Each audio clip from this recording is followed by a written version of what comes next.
to the Paranormal Girl podcast. I am your host, Kristen. Today's episode is gonna be a shorty, but a good one. A bit more dressed down and more so in the vein of our 100th episode celebration, just so y'all know what's up before we proceed. All right, let us proceed. So, I recently attended Squatchfest over on the west side. I had an amazing time, you guys. So amazing. I met a few names in the field. I learned some awesome new Sasquatch information, connected with some virtual friends in person for the first time. Had my most embarrassing moment in recent history. We'll talk about it. But we are going to go through all of it from start to finish.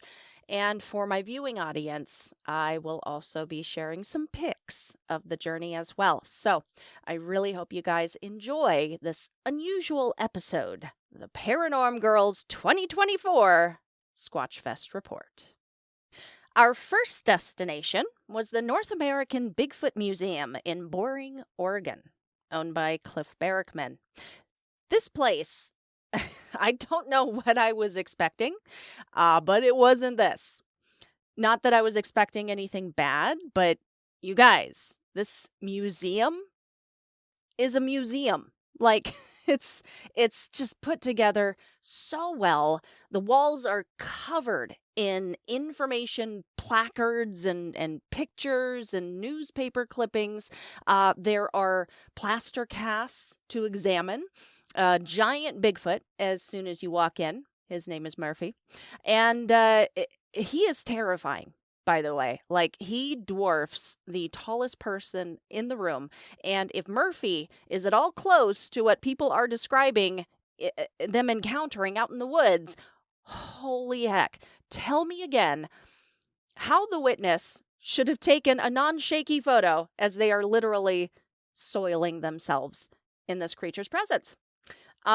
Things that I especially loved about the museum's exhibits were the inclusion of the native and early settler history, the actual plaster casts, both feet and hands, and this innocent-looking display called The Smell of Sasquatch, which contains the description of the smells that have been reported, which we are all probably familiar with by now, I'm sure. We've all heard one description or another. Witnesses claim the stink is overwhelming, musky, skunky, like unwashed human, like wet dog, etc., etc. And below the signage sits this little squeeze bottle with some pheromone chips inside of it, under the assumption that Bigfoot is an undiscovered ape. These chips are embedded with the reproductive pheromones from great apes and humans, and attendees are invited to, take a little whiff. Now, I am a curious sort, and so I did. And when I tell you, those chips are chips of absolute doom and horror. You will wish you were the person before you ever smelled them. Just foul. Two things I thought about as my life flashed before my eyes. Number one, now I understand why the scent of Sasquatch may stick out to folks out in the woods and put them into this hyper awareness state, because that smell does not belong in the woods. To me, it does not. It is foreign. It would put me on guard because it smelled to me just like Frito toes and unwashed butt inside of a teenage boy's dirty socks, buried in a landfill in the sun. Yeah, that's about how they smelled. Uh, my other thought, though, I did not smell skunk. I did not smell wet dog, both of which have been repeatedly reported. And another piece of information in the signage that caught my attention was that some people will take a whiff of the contents of this squeeze bottle from hell and report that they barely smell anything at all. So my other thought was, I wonder if people are actually smelling something different, like different scents in these encounters, like their nose in biology is interpreting the scent differently, if that makes sense. Not that it really matters, but I would be curious to know if two people in the same encounter might describe the scent drastically differently. Now, Sasquatch pheromones may stink, but you know what smells good to everyone? Manscaped. And this unusual and very off-the-cuff episode is brought to you by our friends over there. As Valentine's Day draws near, love is in full swing. The perfect gift for him? Let Manscaped bring grooming perfection, care that's divine for a Valentine's present. The ultimate find. Getting ready for Valentine's Day and don't know what gift to give the man in your life? No worries. Manscaped is here to save your love story with the all-new Performance Package 5.0 Ultra. Snag 20% off plus free shipping with code PNG at checkout. It's the ultimate gift to elevate his grooming game and keep the romance alive all year round. Cupid approved. Let me help the ladies to help their fellas out this Valentine's Day. Suave, sensitive, smooth, and smelling freaky good. Okay? Proper hygiene is good to have, period. Like all the time. But when love is in the air, when they are dressing and dining and wooing to impress, now is not the time for them to fall short. Ladies, we are aware how important scent is. Visual cues and scents can be all that we need to know before they even utter a word. We can see they care about their appearance with the help of grooming tools like the hero of the Performance Package 5.0, the Lawnmower 5.0 Ultra. With our bearded kings, the Beard Hedger. Got it. Check. Sir, no words. Shh, shh, shh, shh. Shut your butt. Shut your butt. I can see. But the beacon of attraction, the lasso that lands, can be found in the supporting characters, like the crop preserver, ball deodorant, ultra premium deodorant, crop mop wipes, all featuring their signature refined cologne. Love is in the air. You may sweep me off my feet now, sir. Thank you very much. Give them and you the gift of smooth and smelling good. And get 20% off and free shipping with the code PNG at manscaped.com. That is 20% off with free shipping at manscaped.com by using code PNG. Here's to keeping the romance alive, one smooth move at a time. One other exhibit I really liked, and then I'll move on, was the example of a Bigfoot nest and information all about the Olympic project and their discoveries. It's pretty exciting how many of these humongous nests that they found, and the hair samples, and the handprints, and the footprints, both around the nests, but also beneath the nests. You know, like what would be left by the builder of said nest. That just seems like an awful diligent detail for a hoaxer to include out on the Olympic Peninsula. But these nests are absolutely incredible. and huge. We are talking like 8 feet long.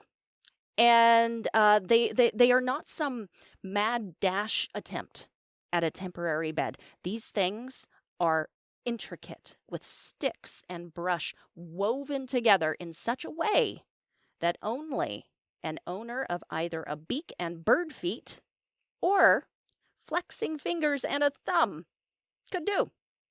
You know what I'm saying? Okay. On our way out the door, I met and spoke with Tyler of the Bigfoot and the Citizen Scientist podcast. He was a sweetheart. Shout out to him and his show. And then we were on our way to Kelso. We checked into the hotel and immediately noticed the caution tape over one of the doors, and also a plastic bag wrapped around our smoke detector. Not the greatest choice on my part, I will admit that now, but yeah, I'm proud. I'm from the streets of Libby, Montana. I can handle my own, and the staff was just lovely. While I was over there, I also got to see one of my brothers up in Tacoma.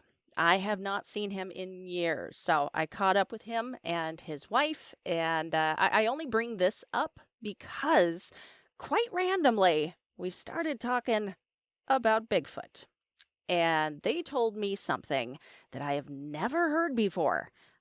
I started recording, and I shall play that for you now.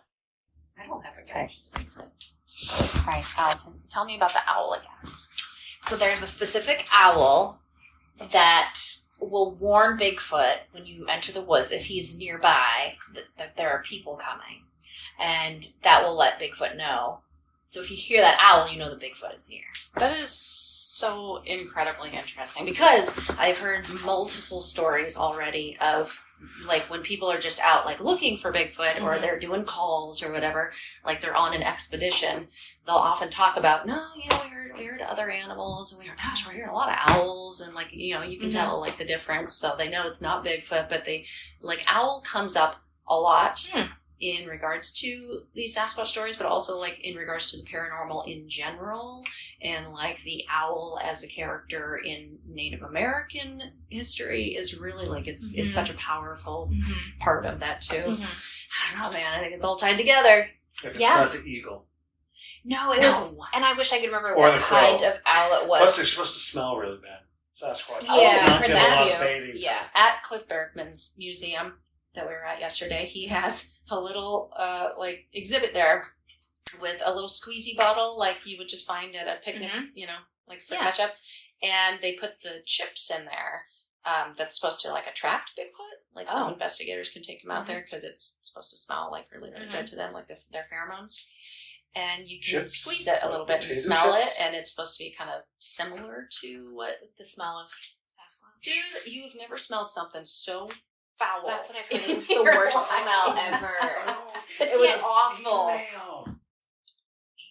But that's the thing is, I don't remember being in the the woods and I'm smelling. Serious. No, that. That's like a really what it's bad attracting. If it's the pheromones, it's all about mating. So just like with deer and stuff, you can buy deer pheromones that you can female pheromones, and hunters have done this. And there's videos on YouTube of hunters getting the kicked out of them by bucks who come looking for a mate, run into the hunter, and then just kick the out of him because he smells, because he's not the mate. These chips aren't actually female Sasquatch pheromones. I mean, probably. That would be amazing if that were true. So I played this for you for the owl bit, but yeah, Bigfoot hunters, beware if you are out there using the pheromone chips.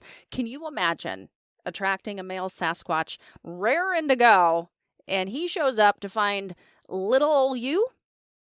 He might be a little perturbed. That's what I'm saying.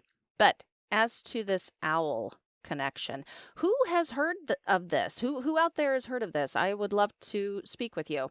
A specific owl whose calls Bigfoot uses as a heads up that man is in the forest. I don't know. Interesting stuff. Headed back to Kelso. After that, Squatchfest officially started at 4 p.m. thankfully, we arrived early and found a great parking spot because not too long after, the parking lot was full and the line at the door was a-growing. It got to be our turn walking into the building, and wow, you could feel just a buzz of excitement, just tons of bodies, tons of just buzzing conversations, a giant Bigfoot statue at the front. I don't know. It was a cool, like, I don't know. It just felt cool walking in. So, yeah, I'm feeling good, feeling confident at this moment. Yeah. I've got my business cards, fresh off the press and ready to rub some elbows and make some new friends, and I'm just feeling good. As soon as I walked through the door to the vendor area, boom, first vendor I see, 12 o'clock, Cliff Barrickman. I'm like, yeah, Cliff, I'm going to make you my friend, and we're going to be bestie, but, later. And then, I started walking that way. So I started making my way around the vendor area. Immediately wanted to buy way more than I could afford, but had to stop in at my buddies Tim and Dana of the Bigfoot Influencers table and meet them in person. They are just the nicest, and their show and book just rocks. Check it out. I continued on my way. Now, I am an introvert with the ability to present as an extrovert. I hope that makes sense to you guys. But I always have to have a plan of attack in these public settings. You feel me? So my main focus here at the start was just get the lay of the land. Spot anything I might want to buy the following day from the booths. But yeah, just let the excitement of it all just settle in. And I know there are many of you out there listening right now that have been to a million Bigfoot conventions, and you're eye rolling me at my innocent amazement. But dang it, this was my first ever Bigfoot convention, and only my second convention ever. So excuse my silly excitement. Anyway, so continued on my way, passed by Cliff again, passed by his table again, and I was like, catch you later, Gator. And then I, went that way. But one of the coolest moments was when I stopped into this booth and started talking with Miss Makina Jewel at Bonekin Creations. She does customized wood etchings on things like pins and dice and little like wood cutouts. And I was drawn in thinking, oh, dang, I got to commemorate, my first Bigfoot convention. I will get myself a pin. So we got to talking. And, with this young lady, and we were jiving, gelling, and I mentioned, hey, maybe I want one of your customized pins with my show name on it. And she asks, oh, what's your show? And I hand her a card, and she scans the little QR code on the back of the card, and then she looks up at me with a smile, and she's like, oh my gosh, I'm totally gonna fangirl on you, but I already follow your show. I thought you looked familiar.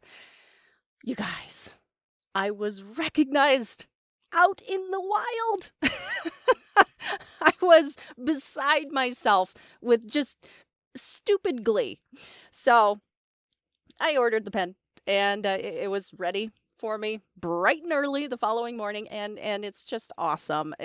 I just love it. And I want to shout out Makina at Bonekin Creations and recommend that you all connect with her on socials. Very talented lady. Have her make you something cool. Following this, they held a panel in the auditorium with all of the following day's speakers, including Dr. Jeff Meldrum, Ken Gerhard, Michael Freeman, Shane Corson, Matt Pruitt, and Cliff Barrickman. I missed Craig Yawn's introduction earlier when I was, schmoozing with my one and only fan, but he would be the MC for the entire thing.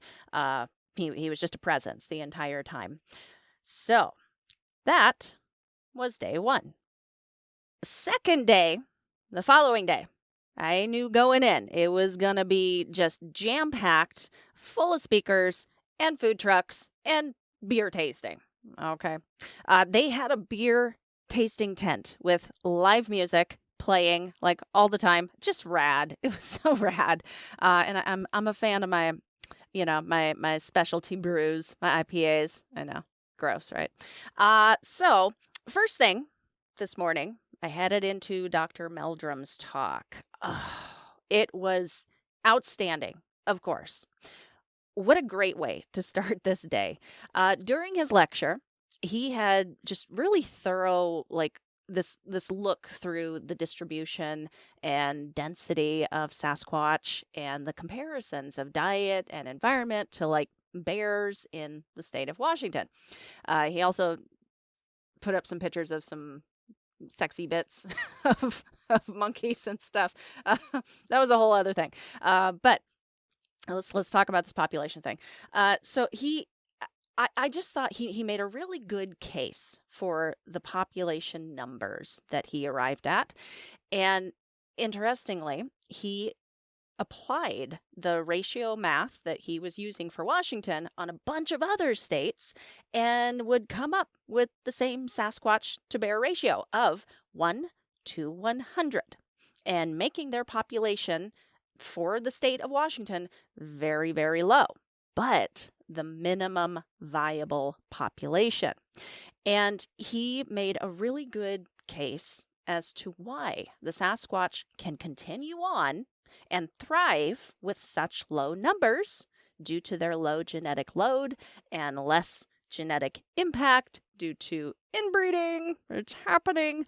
This is just the kind of geeky stuff of my dreams, dudes. And hearing this actually compelled me to ask him a question back at his table and following his talk regarding why, when Krantz had written about this 1 to 100 ratio of Sasquatch versus bear decades ago, in big footprints, compared to this modern day understanding of basically the same numbers, why, with more than enough resources, more than enough food, more than enough space to grow, why this species population seems to remain the same over the course of decades. It's only natural for life to want to populate, right? And he would explain it in much more detail and eloquent terms than this, but boiled down, he said it's because they don't need to. This is the perfect population for them to be. And it would be unlikely, actually, that they would grow much larger. So, Dr. Jeff got my brain firing on all cylinders. First thing, all of the speakers were amazing that day, all leading up to Cliff's talk at the end. But the other one that I wanted to speak to was Michael Freeman, son of famous Bigfoot researcher and investigator Paul Freeman. His talk was just really interesting. He has written a book called The Freeman Bigfoot Files, which I have purchased, digging into now. Grabbed my e-copy as soon as I got home.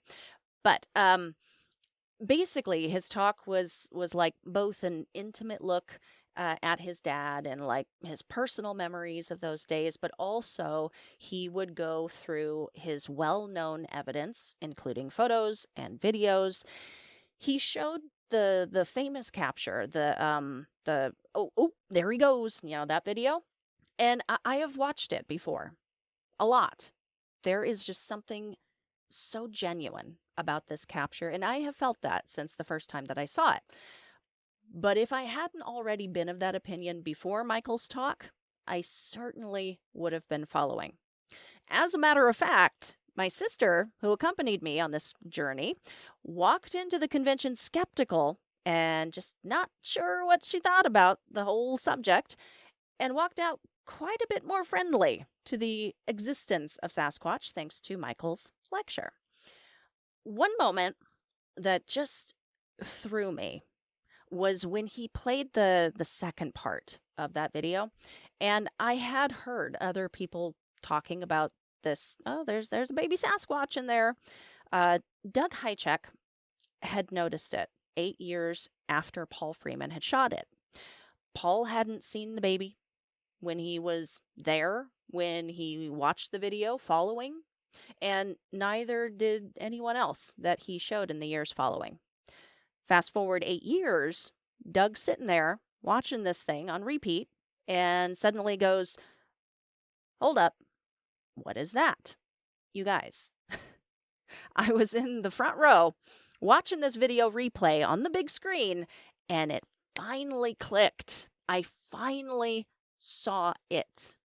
There's a dang baby being picked up and swung around in that video.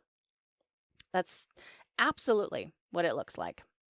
And I don't know what else it could be. Even looking at it skeptically as I possibly can, I don't know what else it could be. I was just at a loss and just really affected by that. Following this, we broke for a quick break, headed out to the food truck area. A lot of serendipitous, bordering on paranormal things happened on this break. And if you guys ever want to know about the weirdness, just let me know, and I will tell the story on the show. Basically, my brother-in-law's death anniversary, it fell on this weekend, and he paid us a visit. It was really weird, but incredible. But back to the Bigfoot stuff. Standing in line, my sister started to talk with the fella behind us because he had the coolest Bigfoot Hawaiian shirt on. Ended up being the lovely gent who took the famous photo of Sasquatch up on the snowy slope. I will put that picture up here for my viewing audience. But my listening audience, you do know it. So we met and chatted him up. You just, you never know who you're going to meet at these things. And following this, met up with another of my virtual buddies for the first time in real life, Mr. Dwayne of Sasquatch Syndicate. Brother from another mother. I tell you what. I have linked their show in the notes if you want to go give them a subscribe. It was at this point, Dwayne says, yeah, he knows Cliff, and he would be so kind as to introduce us. And having spent all this time kind of waiting for the right moment to go, make a good impression on the man, I was like, yeah, you know what? Yeah, now is the time. So we go up to the table. I am introduced. Cliff turns his by this time very tired attention all on me. And I froze, dudes. I did. Oh, total deer in the headlights moment. I don't know why. He's a nice dude. I can't explain it. But I'm only human. And that is what happened. I did manage to mumble something incoherent, like, I love Bigfoot and Beyond, just so glad to meet you, and really looking forward to your talk, and then instead of confidently just asking him to be a guest on my show, for some reason, the universe saw fit to make it so much worse. I was like, I was just wondering how one goes about being a guest on your show. Is there like an application or something? That's not what I said, but it was something to that effect. He was gracious enough with his answer. It shook my hand, and then I crawled away to go die somewhere. So that was the most embarrassing moment, if you haven't gathered yet. Nothing a little beer tasting won't soothe. So we went and got a drink and then headed back into the auditorium for Cliff's talk, which was great, of course. One thing he talked about reminded me of an episode that I intend to do before the season is over. Throughout these seasonal explorations, I always dedicate at least one episode to a skeptical take, right? And throughout the Bigfoot history, there have been some absolutely phenomenal hoaxes. So I do intend to cover those. But he told us about this personal one that I found very interesting. So somebody had submitted a photo to him. The person claimed it to be like a trail cam capture, I believe. It was a close-up of what appears to be a very furry elbow of a Sasquatch. The person who sent it was like, "Oh my God, look what I captured. What do you think?" Turns out the elbow did belong to a Sasquatch that Cliff was very familiar with because it's sitting in his museum. The Murphy hoax. A for effort. F for literally everything else, and for trying to trick people. You know, just some people always going to make it harder than it has to be. Anyway, following this talk, I headed back into the vendor area to say my goodbyes. Congrats to Tim and Dana for selling out, my dears. Awesome. So awesome. I'm so happy for you. I officially met and chatted with Michael Freeman and Ken Gerhard while I was in there. Just awesome, laid-back guys. Yeah, that was so cool. Got some autographs, joked, laughed, talked. It very much felt like a celebratory thing, like mission accomplished for everyone, and everyone was just relaxed, and it was just very cool to close it down that way. And that was really it for Squatchfest. That is my recap. So this was an unusual episode. Again, basically just wanted to do a check-in with you guys and tell you all the cool stuff that happened on my journey. But I hope you guys still enjoyed it. We will be back to our regularly scheduled program come next week. We have to cover our remaining horseman, Dr. Grover Krantz. And then I think we may start getting into a certain film we all know and love. Thank you guys for tuning in.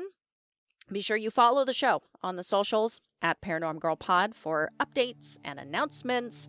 And currently, I am trying to bring the YouTube channel to the next level. You know, got my eye on 500. So if you are catching this on YouTube, if you would be so kind, hit that like button, subscribe, and share with your friends. I sincerely appreciate it. I'm thinking we should do another listener giveaway once we hit the 500. I got some new merch in. I got more Manscaped. We could do a big one. I don't know. The idea just kind of sort of occurred to me just now. So more deets as we get closer. For now, yes, we will do a giveaway once we hit 500. Spread the word. Before we close today, the PGP Patreon is growing. People getting wise to what's up over there. No ads, early access, shout outs such as the following. Laura joined the researcher tier. Thank you so much for your contribution and support of the show, my dear. I really hope you've been enjoying the extra content. I've really appreciated your comments and staying in touch with you. Just thank you for believing in the show and showing your love of it in this way. Currently on the agenda, I am scheduled to be a vendor at the Wild West Paracon in Tombstone come the end of April, which is a huge milestone for this show and will allow me to meet and speak with even more folks in the paranormal field, which helps grow this show. It is because of my patrons that I am able to make this trip and make it spectacular. So thank you, Laura. Appreciate you, lady. Gil also became one of my researchers. Gil of the Black Cat Report. Incredible show. I'm a fan of his and Joey's, and to have him jump on board just makes me giddy. It just means so much. Gil is also my new co-host on the recently premiered Beer, Booze, and Boogeymen, and is the crazy genius behind getting it all to work and streamlining listener submissions of their stories and live call-ins to the show. Something kind of special and unique. And both I and our other co-host, Damien of Life Beyond 6 Feet, are so thankful for you, dude. You rock. So shout out to you and shout out to Art Bell. That will be a wrap for today, but we will be back at it Tuesday. See you guys then. Stay safe, keep the nightlight on, and sleep with one eye open.